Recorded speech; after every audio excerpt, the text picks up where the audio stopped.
Hello दोस्तों, कैसे हैं आप सब लोग। हॉरर विद मिस शीबा में मैं आपका वेलकम करती हूँ। दोस्तों, जो लोग भी मेरे इस चैनल पर नए हैं, मैं उनको बता दूँ कि मैं सच्ची हॉरर स्टोरीज़ को नरेट करती हूँ। वो स्टोरीज़ किसी की भी हो सकती हैं, और अगर आपके या आपके किसी भी जानने वाले के साथ ऐसा कोई इंसिडेंट हुआ है जो आप हमारे लिसनर्स के साथ शेयर करना चाहते हैं, तो आप वो मुझे ईमेल कर सकते हैं। हमारी ईमेल आईडी नीचे मेंशन की गई है। दोस्तों, मुझे बचपन से ही ना कहानियाँ सुनने और सुनाने का बेहद शौक था। जब भी गर्मी की छुट्टियाँ होती थी तो हम लोग बैठ के सारे कज़न्स बहुत भूतों वाली बातें किया करते थे। एक तरफ तो हम इंजॉय करते थे, दूसरी तरफ हमें डर भी उतना ही लगता था। खैर, वो दिन भी बड़े ही मज़े के थे। खैर, अब हम आते हैं हमारे मेन मुद्दे पे, यानी कि आज की स्टोरी पर। आज की स्टोरी हमें भेजी है अयान ने। ये कहानी मुझे जितनी भयानक डरावनी लगी उतनी ही दिलचस्प लगी, और साथ ही साथ इसके एंड में आपको एक सबक भी ज़रूर मिलेगा। तो आइए बिना देर किए हुए हम सुनते हैं अयान की कहानी उन्हीं की ज़बानी। हेलो दोस्तों, मेरा नाम अयान है। मेरा जन्म एक बेहद अमीर घराने में हुआ था। पैसे की तो मुझे कोई कमी ही नहीं थी, और इसके साथ साथ मैं दिखने में भी बहुत हैंडसम था। 6 फीट 2 इंचेस हाइट के साथ साथ गोरा रंग। मुझे जो भी देखता एक बार पलट कर देखता ज़रूर था। और ये सब मैं अपनी तारीफ में नहीं कह रहा हूँ, मैं आपको इसलिए बता रहा हूँ ताकि आगे की स्टोरी आपको समझने में आसानी हो। दोस्तों, मेरे पड़ोस में एक लड़की रहा करती थी। वैसे तो उनका घराना भी हमारे घराने जितना ही अमीर भी था, और वो लड़की थी बेहद खूबसूरत। मैं अक्सर उसे आते जाते देखा करता था। यूँ समझ लीजिए कि वैसे तो हम एक दूसरे को बचपन से ही जानते थे, लेकिन मुझे उससे कब प्यार हो गया मुझे पता ही ना चला। जब मेरे दोस्तों को ये बात पता चली तो वो अक्सर मुझे छेड़ा करते थे कि वो बहुत खूबसूरत लड़की है, और खूबसूरत लड़कियां अक्सर बेवफा होती हैं। यूँ तो मैं हंस के टाल दिया करता था, लेकिन पता नहीं क्यों ये बात मेरे दिल पर लग सी गई थी। आपको बताता चलूं कि वो लड़की भी मुझे पसंद करने लगी थी। हम दोनों का अफेयर करीबन 2 साल तक चला, लेकिन जब इस अफेयर की खबर मेरी माँ को हुई तो उन्हें ये बात पसंद नहीं आई। वैसे वजह कुछ खास तो नहीं थी, क्योंकि वो एक अच्छे घर से भी थी, दिखने में भी अच्छी थी, लेकिन मेरी मम्मी को उस लड़की की मम्मी से कुछ दिक्कत थी। वही पड़ोसियों वाली नोक झोंक। मैंने अपनी माँ को बहुत मनाने की कोशिश की, लेकिन मेरी मम्मी ने एक तरह से कह दिया कि मैं उस लड़की से शादी नहीं कर सकता। मैं आपको बता दूं कि उस लड़की का नाम राबिया था। मैं राबिया से बेहद मोहब्बत करता था, और राबिया भी मुझसे मोहब्बत करती थी। एक दिन मेरी माँ ने मुझे बैठ कर समझाया कि बेटा, वो लड़की इस घर की बहू बनने के लिए ठीक नहीं हो। हमें कोई ऐसी लड़की देखनी चाहिए जिसका बैकग्राउंड उतना रिच ना हो। आप इसे मेरी और मेरी माँ की घिसी पिटी सोच कह सकते हैं, क्योंकि हमें ये लग रहा था कि जो लड़की थोड़ी गरीब घराने से होगी और जो दिखने में थोड़ी कम होगी, वो हमसे थोड़ा दब के रहेगी। वैसे तो ये सोच बहुत ही गलत थी, और इसका एहसास भी मुझे बहुत जल्द हो ही गया था। लेकिन वो कहते हैं ना कि किस्मत की खराबी लिखी होती है, तो आपका दिमाग भी चलना बंद हो जाता है। आखिरकार मेरा प्यार हार गया और मेरी माँ की सोच जीत गई। कुछ ही दिनों में मेरी माँ ने एक गरीब घराने की नॉर्मल सी दिखने वाली लड़की को मेरे लिए पसंद कर लिया, और बहुत जल्दी में मेरी उस लड़की से शादी हो गई। मेरे इस फैसले से राबिया का क्या हुआ, ये तो मैंने जानने की कोशिश तक नहीं की। कुछ ही दिनों में मैं अपनी शादीशुदा नई जिंदगी शुरू कर चुका था। मेरी बीवी बहुत ही बदतमीज साबित हुई। उसका रवैया ना तो मेरे साथ ठीक था और ना ही मेरी माँ के साथ। हमने सोचा कुछ और था और निकला कुछ और। मेरी बीवी बहुत ही लालची किस्म की औरत थी। वो अक्सर हमारे घर से चीजें चुराकर अपने घर दे आया करती थी। शुरुआत में तो मैंने और मेरी माँ ने इस चीज को इग्नोर किया। हमें लगा कि शायद उन्हें जरूरत होगी। फिर मैंने एक दिन अपनी बीवी से इस बारे में बात करने का सोचा। मैंने उससे बोला कि देखो, अगर तुम्हें कोई ज़रूरत है तो तुम मुझे बता सकती हो। आखिर को वो भी मेरा घर है और हमें पैसों की कोई कमी नहीं है। हमसे जो होगा हम ज़रूर करेंगे। लेकिन उसने कहा, नहीं नहीं, सब तो ठीक है, मुझे कुछ नहीं चाहिए। खैर, मैंने वो बात वहीं ख़त्म कर दी। फिर उसने नया काम शुरू कर दिया। वो मेरे पॉकेट से पैसे चोरी करने लगी। मैंने वो भी इग्नोर किया। अक्सर बड़े बड़े अमाउंट के पैसे गायब रहा करते थे, जबकि मैं उसे पॉकेट मनी भी दिया करता था और अच्छे खासे पैसे मैं उसे देता था। वो हर रोज़ लड़ती रहती। जब तक वो मेरे पैसे चुरा रही थी मैंने बर्दाश्त कर लिया। हद तो तब हो गई जब वो मेरी माँ के पर्स से भी पैसे निकालने लगी और एक दिन तो उसने माँ की ज्वेलरी गायब कर दी। मेरा गुस्सा भी बहुत बढ़ गया उस दिन। हमारे बीच बहुत खतरनाक लड़ाई हुई और आखिर में बिना बजाय इसके कि वो मुझे सॉरी कहती, वो अपने घर चली गई। कुछ दिन तो मैं ऐसे ही गुस्से में रहा। मुझे लगा कि गलती उसने की है तो उसे वापस आना चाहिए। लेकिन फिर माँ के समझाने पर मैं उसकी माँ के घर उसे लेने पहुँच गया। आखिरकार मेरी शादी को दिन ही कितने हुए थे, सिर्फ 1 साल ही तो गुजरे थे। मुझे भी उससे थोड़ी बहुत मोहब्बत हो ही गई थी। उसका घर एक छोटे से मोहल्ले में था। जब मैं उसके घर गया तो उसका मेन गेट खुला हुआ था। मुझे लगा कि मेरी सास ज़रूर मोहल्ले में गई होंगी, इसलिए गेट को खुला छोड़ दिया होगा। मैं अंदर चला गया। अंदर जाते हुए भी मैंने सीधे अपनी बीवी के बेडरूम की तरफ रुख किया। दरवाज़ा, उसके बेडरूम का जो दरवाज़ा है वो वैसे तो अंदर से खुला हुआ था, लेकिन वो होता है ना कि लॉक तो नहीं लगा था, लेकिन दरवाज़ा बंद था। हल्के से धक्का देने पर ही वो दरवाज़ा बंद हो गया, खुल गया। लेकिन हैरत का झटका तो मुझे तब लगा जब मैंने अंदर का मंजर देखा। अंदर जो कुछ देखा मैंने, वो देखकर मेरा तो खून खौल गया। मेरी बीवी किसी और लड़के के साथ बड़े ही कंफर्टेबल पोजीशन में बैठी हुई थी। उन दोनों को यूं करीब देखकर मेरे तो होश उड़ गए। उस लड़के ने जैसे ही मुझे देखा वो फौरन से भाग गया और मेरी बीवी बहुत ही आराम से, ढिठाई से मेरी आंखों में आंखें डालकर मुझसे लड़ने लगी कि तुम बिना बताए यहाँ आए कैसे। मैं तो उसकी ढिठाई देखकर हैरान था। मुझसे उसकी बेवफाई बर्दाश्त नहीं हो रही थी। लेकिन खैर, मैं गुस्से में वहाँ से अपने घर को चला गया, उसे वहीं छोड़कर। और घर जाते ही मैंने अपनी माँ को सब कुछ सच सच बता दिया और कुछ ही दिनों में मैंने उसको डिवोर्स पेपर्स भी भिजवा दिए। फाइनली हमारा तलाक हो गया। इस तलाक के बाद मैं बहुत डिप्रेस रहने लगा था। मेरी माँ से भी मेरी ये हालत देखी नहीं जा रही थी। फाइनली मेरी माँ ने रबिया के घर जाकर उसका हाथ मेरे लिए मांग लिया। उसकी शादी अभी तक नहीं हुई थी।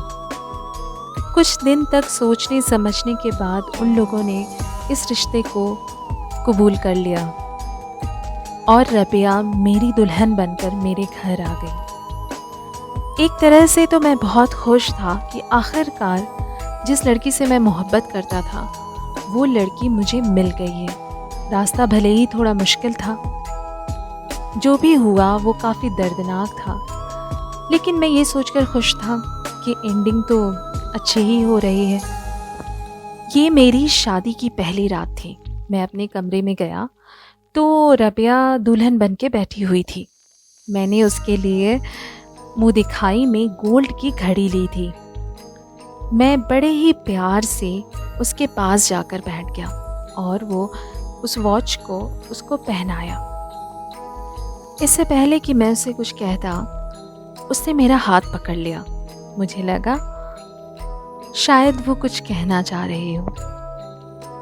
अचानक से उसके हाथों की गिरफ्त बहुत मजबूत होने लगी। मैं बार बार उससे कह रहा था कि रबिया हाथ छोड़ो, रबिया हाथ छोड़ो, लेकिन रबिया जैसे रबिया ही नहीं थी। वो नाजुक सी लड़की इतनी मजबूती से मेरा हाथ थाम रखा था उसने, जैसे मेरे हाथ ही टूट जाएंगे।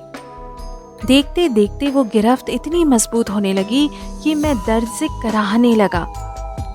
मेरी तो समझ में नहीं आ रहा था कि एक नाजुक लड़की मेरे जैसे हट्टे कट्टे बंदे को कैसे ऐसे कर सकती है। फिर आगे जो हुआ वो तो और भी ज़्यादा दर्दनाक था। एक चटख की आवाज़ से मेरे हाथ की हड्डी टूट गई और मैं शदीद दर्द में चिल्ला रहा था। फाइनली रबिया ने मेरा हाथ छोड़ दिया और वो खामोशी से मुझे दर्द में कराहता हुआ छोड़ के कमरे से बाहर चली गई।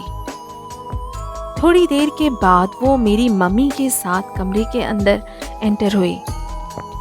अंदर आते ही उसने मेरी मम्मी को कहा कि मम्मी देखिए, इन्हें पता नहीं क्या हो गया है, इनके हाथ में शायद चोट आ गई है। मम्मी ने मुझे जैसे ही तकलीफ में देखा वो भागकर और लोगों को बुला लाई और सब लोगों ने मिलकर मुझे हॉस्पिटल ले गए। वहाँ मेरे हाथों पर प्लास्टर चढ़ा और मैं फाइनली घर वापस आ गया। जब मैं घर वापस आया मैंने देखा कि रबिया बहुत ही नॉर्मल बिहेव कर रही है।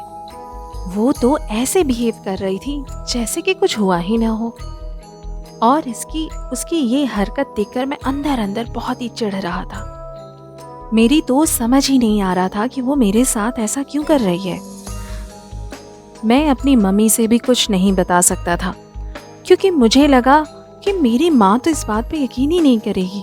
मेरी माँ क्या, कोई भी इस बात पर यकीन नहीं करता कि ये इतनी नाजुक सी लड़की मेरा हाथ तोड़ सकती है। लेकिन खैर, इन सब के बावजूद मैं उससे बहुत ज़्यादा डरने लगा। मैंने तो अपने कमरे में ही सोना बंद कर दिया। अक्सर रबिया बहुत ही अनजान बनकर मुझसे पूछती कि मैं अलग कमरे में क्यों सो रहा हूँ, लेकिन फिर भी मैं उससे नाराज़ था, इसलिए मैं कभी उसको जवाब ही ना देता, बल्कि मैंने तो उससे एक सिरे से बात ही करना बंद कर दी थी। कुछ दिन ऐसे ही निकल गए, उसका डर भी मेरे जहन से निकल गया और आखिरकार उसकी खिदमतों ने मेरा दिल जीत लिया। मैं पुरानी बात को भूल चुका था। फाइनली आज पहला दिन था। मैं फिर से अपने कमरे में सोने के लिए गया। मैं अपने कमरे में जाकर अपनी कबर्ड से कुछ निकाल ही रहा था कि पीछे से कंधे पर मैंने किसी के हाथ को महसूस किया। वो रबिया ही थी। मैं जब मुड़ा तो वो बड़े ही प्यार से मेरी तरफ देख रही थी। मैं भी उसे बड़े ही प्यार से देखने लगा। अभी कुछ सेकंड ही गुजरे थे कि अचानक से रबिया का एक्सप्रेशन चेंज होने लगा। फिर तो अचानक से रबिया को पता नहीं ऐसा क्या हुआ कि उसने मुझे लातों घूंसों से जम कर जैसे भी वो कर सकती थी मेरी अच्छी खासी कुटाई की। इतना तो 10 लोग मिलके नहीं मार सकते जितना उस अकेली नाजुक सी लड़की ने मुझे पीटा। मेरी हालत तो इतनी बुरी हो गई थी कि मैं जख्मों में डूबा ज़मीन पर पड़ा हुआ था और वो लड़की मुझे पीट कर बड़े ही आराम से झूमते हुए कमरे से बाहर चली गई। थोड़ी देर में फिर वही हुआ। वो मेरी माँ को लेकर कमरे के अंदर आई और घबराने की एक्टिंग करते हुए कहने लगी कि मम्मी ये देखिए, शायद लगता है इनका किसी से झगड़ा हो गया है, कितनी चोटें आई हैं इनकी। मेरा जख्म इतना गहरा था कि अगले ही पल मैं बेहोश हो गया। फिर सब लोग मुझे लेकर हॉस्पिटल गए। वहाँ मैं कुछ दिन एडमिट रहा। लोगों ने मुझसे पूछा कि मुझे क्या हुआ था, तो मैं ये तो ना बता पाया कि मेरी बीवी ने मुझे मारा है, क्योंकि मुझे डर था कि लोग मुझ पर हंसेंगे कि भला इतने हट्टे कट्टे आदमी को एक नाजुक सी लड़की इस इतनी बुरी तरह से कैसे पीट सकती है। इसलिए मुझे ये सच को छुपाना पड़ा। मैंने सबको यही बताया कि मेरा किसी से झगड़ा हो गया था, उन लोगों ने मुझे मारा और मैं लटकते फटकते कैसे करके घर पहुंचा और फिर सबने देखा।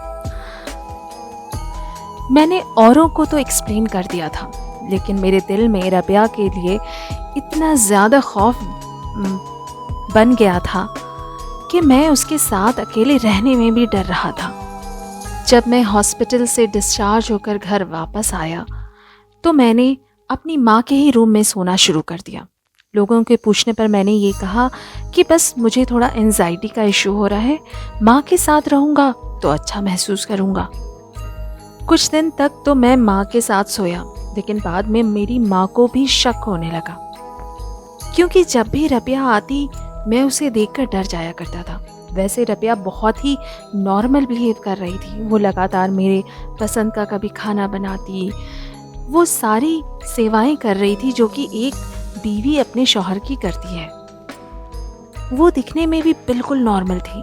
माँ भी उससे बहुत खुश थी, क्योंकि वो मेरे साथ, मेरी माँ और मेरे घर सबका बहुत अच्छे से ख्याल रख रही थी। नो डाउट वो एक बहुत अच्छी बीवी साबित हो रही थी, लेकिन उसके ये सब करना मेरी समझ से बाहर था।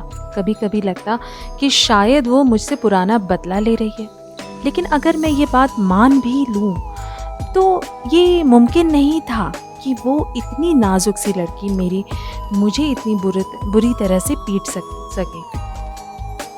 आखिर उसमें ये ताकत आती कहाँ से थी?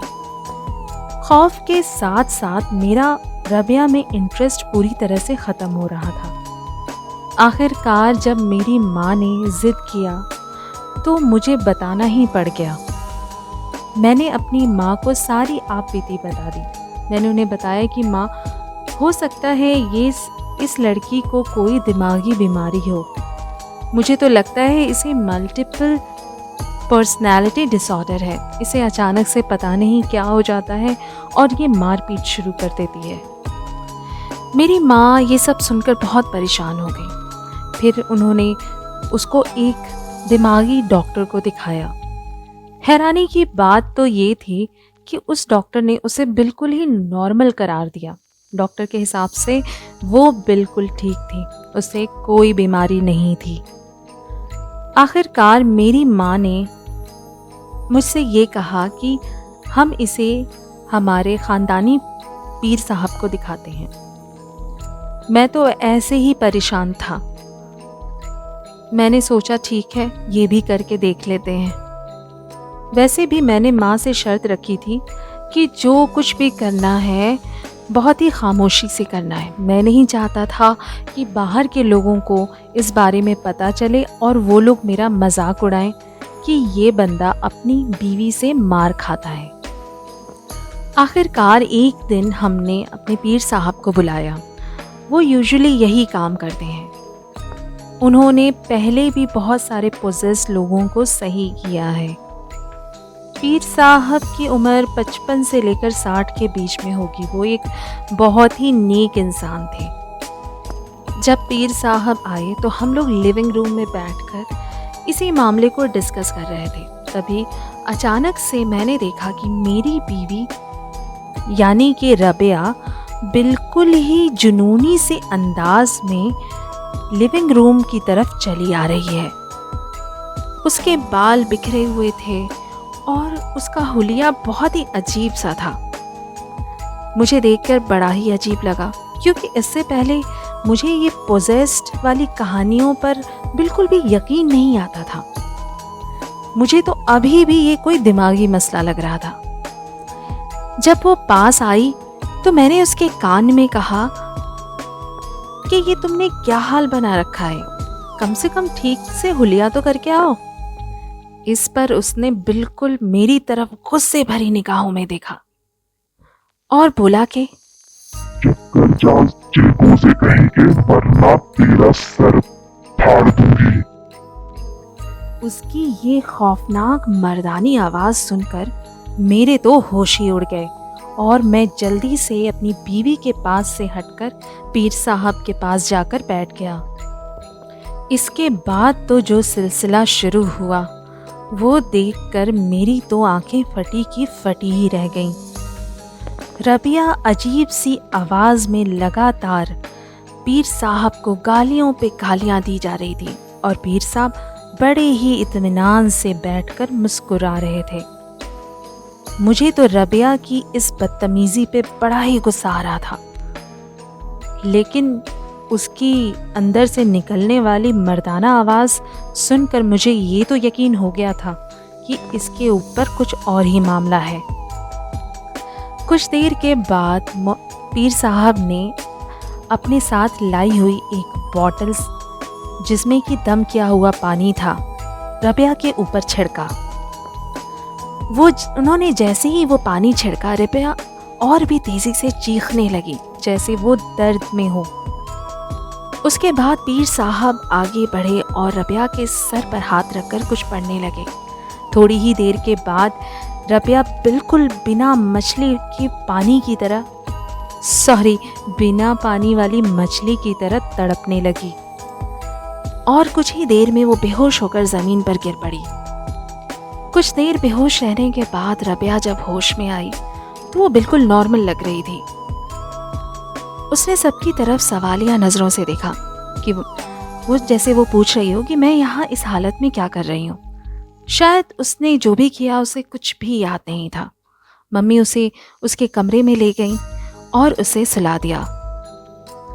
पीर साहब से पूछने पर यह पता चला कि रबिया पर काला जादू किया गया था और इससे भी ज़्यादा हैरानी वाली बात यह थी कि रबिया पर काला जादू करने वाला कोई और नहीं बल्कि मेरी एक्स वाइफ थी, यानी कि मेरी पहली बीवी। मुझे तो जैसे इन सब बातों पर यकीन ही नहीं आ रहा था, लेकिन फिर पीर साहब ने कहा कि बेटा, काम अभी पूरा नहीं हुआ है, हमें तुम्हारी एक्स वाइफ के घर जाना होगा। मैं वहाँ जाना तो नहीं चाहता था, लेकिन पीर साहब के बार बार कहने पर कि ये एक इलाज का तरीका है और अगर तुम रबिया का भला चाहते हो, अपना भला चाहते हो, तो हमें एक बार वहाँ जाना पड़ेगा। फिर क्या था, थक हार कर मैं पीर साहब को लेकर अपनी पहली बीवी, एक्स बीवी के घर पहुँच गया। लेकिन जैसे ही मैं वहाँ अंदर घुसा, वहाँ का तो माहौल ही बदला हुआ था। मेरी एक्स वाइफ ऐसे एक्ट कर रही थी जैसे कि रबिया थोड़ी देर पहले एक्ट कर रही थी। मेरी एक्स वाइफ दीवारों पे कभी सर मारती तो कभी सामान उठा के इधर उधर फेंक रही थी और उसकी माँ बौखलाई सी उसे संभालने की कोशिश कर रही थी। मैं तो ये सब देख ही रहा था कि पीर साहब आगे बढ़कर उन्होंने मेरी एक्स वाइफ की माँ को मुखातिब किया और कहा, देखो, मुझे पता है कि तुम लोगों ने इस बच्चे पर काला जादू किया और इसकी बीवी को पोजेस्ड किया और अब तक तो तुम ये समझ ही गई होगी कि ये जादू मैं पलट कर चुका हूँ। इसलिए जो जिन्नात अब तक रबिया के ऊपर था, अब वो इस बच्ची के ऊपर आ गया है। ये सुनकर मेरी एक्स वाइफ की माँ पहले तो हैरानी से पीर साहब को देखने लगी, फिर अगले ही पल उनके पैरों पर गिर गई।